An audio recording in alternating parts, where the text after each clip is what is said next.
Welcome, one and all. Students, this is the first poem of Maharashtra State Board new syllabus for 12th standard, which I'll be explaining in this video. Please like and subscribe and comment on the channel for more such videos and poems. So today we will be looking into the poem Song of the Open Road by Walt Whitman, 1819 to 1892. Let's have a look. So now, let's know a little about the poet. Walt Whitman is a poet and an essayist of all times. He is known for his inspirational writing and influencing the poets in history till date for their writing. This piece of poem is an inspirational piece of work for everyone till date. His work is read in classrooms all across United States and all around the world. The key elements of the poem are: the speaker in the poem denotes himself as healthy and free.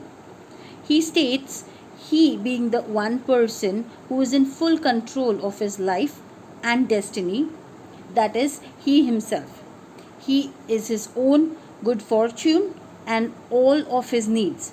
Further, he states that he will reach his destiny on his own, and the surroundings will provide him with whatever is required, and the surroundings will guide him. He also states that the road towards his destiny are not paved and are not perfect or are not less burdened, but he will deal with the situation as they arise. Moving towards the features of the poem is divided into 4 stanzas.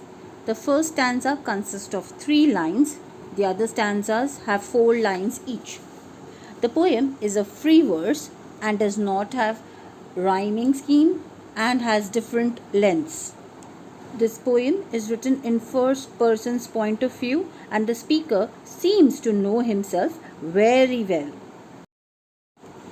The first stanza of the poem: afoot and light-hearted, I take to the open road.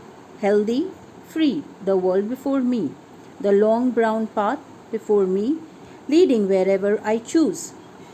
This stanza, the word glean here means collect or gather. Now, the speaker states that he has hit the road, which is the road of life, on foot, which is on his own. So, he has stepped or hit the road of his life on his own, on foot. He also is open to all the experiences that life has to offer or the road has to offer him. He also understands that he is in total control of his journey. He will take the path that the journey will lead him on to. Henceforth, I ask not good fortune. I myself am good fortune. Henceforth, I whimper not more, postpone no more, need nothing. Done with indoor complaints, libraries, querulous criticisms, strong and content, I travel the open road. In this stanza, the poet or the speaker says he does not have to pray for his good fortune or good luck. He makes his own luck. He does not whimper, that is, he does not complain or cry softly. He does not build his own libraries wherein he is not containing or collecting the complaints within himself, and rather he is not being querulous, that is, habitual towards complaining. So the poet is stating that he is in total control of his own fortune. He does not have to pray for good luck and he makes his own luck. He does not want to sit and cry or build in the anger or complaints within himself, that is indoor, but be carefree, which is a continuous thought in the poem. The earth, that is sufficient. I don't want the constellations any nearer. I know they are very well where they are. I know they suffice for those who belong to them. In this stanza, the speaker seems to differentiate the earth and the sky, that is the constellation mentioned in the stanza, wherein he says, assuming that he belongs to the earth's part and he is sufficient the earth is sufficient for him in this journey, and he is well contented with the resources provided to him by the earth. And he also states that he is aware about the skies and the constellation, and he is happy wherever they are. Let them be there. Still, I carry my old delicious burdens. I carry them, men and women. I carry them with me wherever I go. I swear it is impossible for me to get rid of them. I am filled with them, and I will fill them in return. This stanza is a beauty in itself, as the speaker own burden that he is talking about, which is different from the entire poem's notion maintained up till now. However, still it's very important, as in the first stanza where the speaker claims himself to be healthy and free. One can be healthy when one is aware about one's own faults or burdens, and one can set oneself free when one realizes one's responsibilities and accepts them wholeheartedly without running away or whining about them.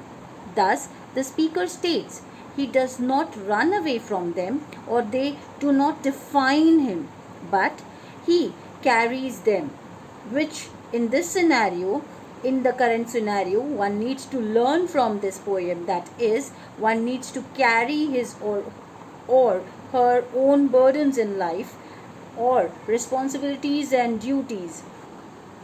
And once they become a part of you, you will walk away with ease, and everything around you will formulate into helping you in your journey.